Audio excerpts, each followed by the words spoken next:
Hello everyone, today we are going to discuss one more numerical of strength of material, chapter number 6. Name of chapter is shear force and bending moment.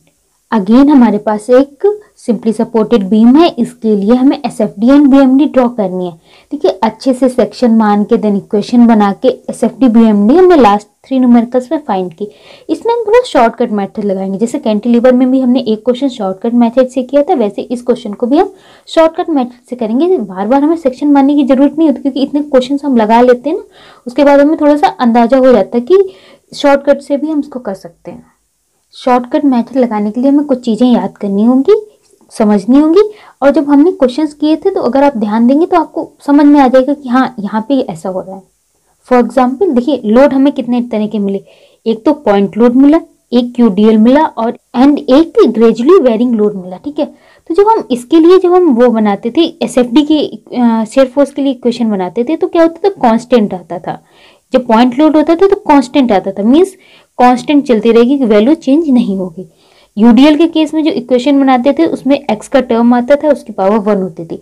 X का term आ रहा है, power 1 है, इसका मतलब एक line बनेगी। ठीक है, लीनियर वेरिएशन होगा। एंड एक जो हमने कैंटिलीवर में केस किया था बेरिंग लोड का, उसमें क्या हो रहा था कि एक्स पावर स्क्वायर आ रही थी, तो स्क्वायर में क्या होता है, पैराबोला बनता है, तो एक पैराबोला बनेगा।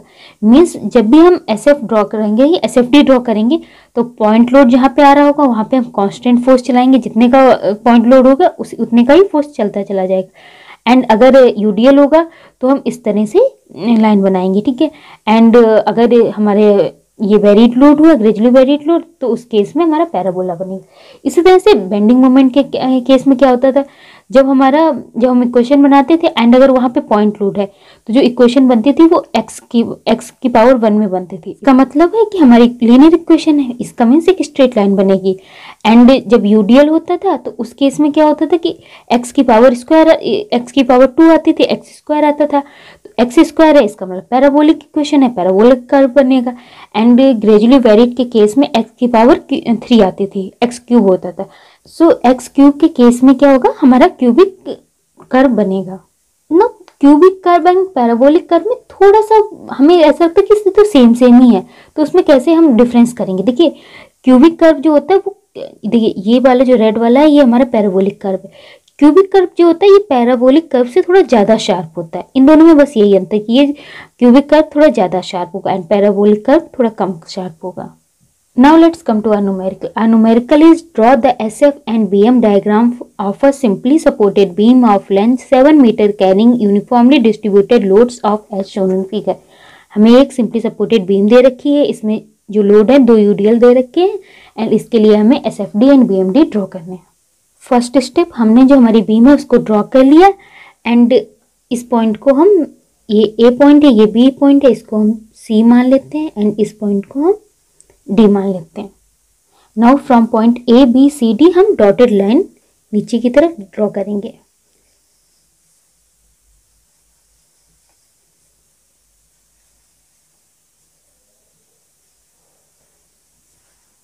नेक्स्ट स्टेप इज हम रिएक्शंस फाइंड करेंगे, reaction at A and reaction at B find करेंगे। आई होप आपको रिएक्शंस निकालना आता हो, यहाँ पे मैंने निकाल रखी है, अगर नहीं आता है तो आप कमेंट सेक्शन में लिख सकते हैं। तो रिएक्शन एट बी जो हमें मिलेगी वो 15 किलो न्यूटन एंड एट ए में जो मिलेगी वो 25 किलो न्यूटन मिलेगी हमें। तो रिएक्शन एट बी जो हमें मिली है वो 15 किलो न्यूटन है एंड रिएक्शन एट ए जो है वो 25 किलो न्यूटन है। नाउ हम एक लाइन ड्रॉ कर लेंगे, यहाँ पे हम सबसे पहले एसएफडी बनाने जा रहे हैं। ठीक है, तो एसएफडी का जो साइन कन्वेंशन होता है वो लिख लेते हैं कि अगर ये केस होता है तो इसको हम पॉजिटिव लेके चलते हैं। अगर इस पॉइंट पे बात करें, ठीक है, बी पे, तो बी पे हमारे सिर्फ एक रिएक्शन लग रही है, एक फोर्स लग रहा है, एक पॉइंट लोड लग रहा है और ये सिंस ऊपर की तरफ लग रहा है। ठीक है, इसको इस तरह से देखते हैं। ठीक है, जैसे हम देखते थे ना, राइट को हैंड रख लेते थे, सिर्फ इधर देखते थे, तो ये ऊपर की तरफ लग रहा है, इसका मतलब ये निगेटिव होगा। नीचे की तरफ कितना जाएगा, 15, नीचे की तरफ 15 बना दिया। ओके, नाउ एक यूडीएल लग रहा है। यूडीएल के केस में हमें क्या पता है, यूडीएल के केस में एक्स आता है, एक्स का मतलब लाइन बनेगी। ठीक है, स्ट्रेट लाइन बनेगी, तो यूडीएल के केस में लाइन बनेगी। अब कहाँ तक जाएगी वो देखने के लिए क्या करना होगा, हमें यहाँ पे शेयर फोर्स देखना होगा। यहाँ पे शेयर फोर्स क्या होगा, इधर हैंड रख लो, सिर्फ इधर देखो, तो एक तो इस 15 की वजह से होगा, एक तो इस यूडीएल की वजह से होगा। तो शेयर फोर्स एट सी क्या होगा हमारा, एक तो 15, तो 15 क्या है निगेटिव, निगेटिव का 15 और ये नीचे की तरफ लग रहा है तो पॉजिटिव होगा, प्लस का 5 इंटू 2, ये यूडीएल हो गया, यूडीएल से लगने वाला फोर्स हो गया। तो ये हमारे यहाँ पे -5 आ रहा, -5 आ रहा, इसका मतलब ये तो माइनस का 15 था, तो इससे ऊपर कहीं पे यहाँ पे होगा माइनस का 5। इसको ऐसे ज्वाइन कर देंगे, ठीक है। जहाँ भी यूडीएल होगा उसमें इस तरह से हम ज्वाइन करेंगे, ठीक है, स्ट्रेट लाइन में। नाउ अब कोई फोर्स नहीं, ठीक है, कोई फोर्स नहीं, कोई फोर्स नहीं, कोई फोर्स जहाँ नहीं होता है तो शेयर फोर्स के केस में हम ऐसे एक कांस्टेंट, जो भी कांस्टेंट वैल्यू होती है उसी को आगे बढ़ाते रहते हैं। नाउ अगेन एक यूडीएल आ गया, यूडीएल आ गया है तो देखिए यहाँ पे तो यही वैल्यू रहेगी और जो लाइन बनेगी वो कुछ इस तरह से बनेगी। तो यहाँ पे हम निकाल लेते हैं कि यहाँ पे हमारा शेयर फोर्स कितना आएगा। तो इसके लिए इधर हैंड रख लो, सिर्फ इधर के फोर्सेस को कैलकुलेट कर लो। तो एस एफ एट जो हमारा पॉइंट ए हो जाएगा वो क्या हो जाएगा, ये -15, तो -15, बाकी ये जो दोनों यूडीएल है इनकी वजह से पॉजिटिव होगा, पहले की वजह से 5 इंटू 2, ठीक है, एंड इसकी वजह से क्या होगा प्लस का 10 इंटू 3। ना उसको कैलकुलेट करेंगे तो ये क्या है, ये माइनस का 15 है, प्लस 10 एंड प्लस 30, तो ये कितना हो जाएगा प्लस का 25, प्लस का 25, यहाँ पे कितना आ रहा है प्लस का 25, तो प्लस का 25 कर लिया, प्लस का 25 और एंड इसको अब हमें क्या करना है ज्वाइन करना। यूडीएल है तो कैसे ज्वाइन होगा, जैसे ये इस तरह से, तो इस पॉइंट को एंड इस पॉइंट को स्ट्रेट लाइन में हम ज्वाइन कर देंगे। ये निगेटिव है और ये पॉजिटिव है, ये हमारा SFD बन गया। इस तरह से हम हमारा SFD शॉर्टकट मेथड से बना लेंगे। बस हमें ध्यान क्या रखना है कि यूडीएल के केस में क्या होता है, स्ट्रेट लाइन बनती है, तो दोनों पॉइंट के जो वहाँ पे शेयर फोर्स हो वो निकाल लो और उनको ज्वाइन कैसे करेंगे, एक स्ट्रेट लाइन के फॉर्म में। इसी तरह से बेंडिंग मोमेंट का भी बनाएंगे। तो इसके लिए थोड़ा सा और नीचे इन लाइन को एक्सटेंड कर लेते हैं एंड एक लाइन इस तरह से बना लेते हैं, ठीक है। तो इस पॉइंट पे बेंडिंग मोमेंट देख रहे हैं, ठीक है, इधर हाथ रख लेते हैं, सिर्फ इस पॉइंट पे देख रहे हैं, इसका साइन कन्वेंशन भी बना लेते हैं। ये साइन कन्वेंशन होगा तो पॉजिटिव लेंगे, ठीक है। तो इस पॉइंट पे तो 0 ही होगा, ठीक है, तो यहाँ पे तो 0 हो गया बेंडिंग मोमेंट। नाउ इस पॉइंट पे बेंडिंग मोमेंट निकालना, तो 2 वजह से होगा, एक तो इस रिएक्शन की वजह से होगा, एक ये यूडीएल की वजह से होगा।